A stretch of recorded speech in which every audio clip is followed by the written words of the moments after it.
Hi, this is Miss Litch on behalf of Trio Upward Bound. Today we're talking about experimental design. Experimental design is a critical skill to have in science. You need to be able to plan and perform an experiment with proper variables and controls. So let's jump right in. First of all, the steps of experimental design are very similar to the steps you learned probably in elementary school of the scientific method. You have your question, hypothesis, controlled experiment, independent variable, dependent variable, constants, recording data, analysis, and conclusion. So, the first part of experimental design is to ask a question.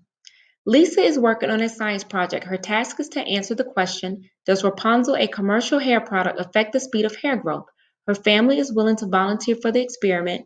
Describe how Lisa will perform this experiment. So basically, now that you have your question, you're going to construct your hypothesis. Your hypothesis should be in the format of if, then, and because, where you're identifying what your prediction is for the outcome of your experiment. Your controlled experiment has to have three distinct variables. Your independent variable, which is what you are testing, which is going to be the Rapunzel product. Your dependent variable, which is going to be the outcome. So we're looking at the speed at which the hair will grow. And then your constants. Those will be items in the experiment that do not change.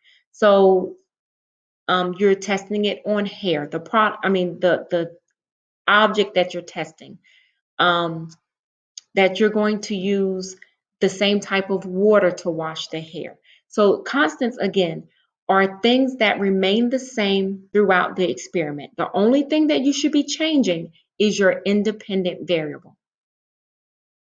The next thing is recording data. So here's where we create a graph to represent the data that we collected. So you always want to start with a graph title. And I have this saying that I use with my students, no naked graphs. So your graph always has to have a title that's going to explain to your audience what you're testing. Each axis should be labeled. Your independent axis is going to go along the bottom. That's going to be your x-axis. And your dependent variable is going to go horizontally as your y-axis. Make sure on your graph that you label your units of measurement.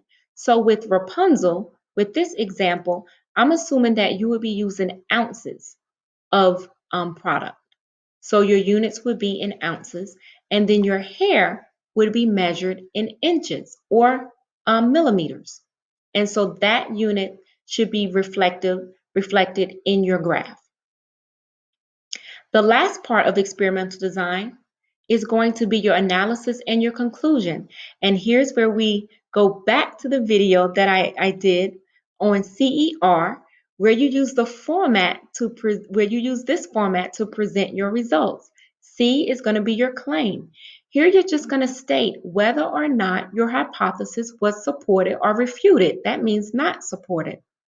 Your evidence is going to come directly from your data chart. And then your reasons why your evidence supports the claim.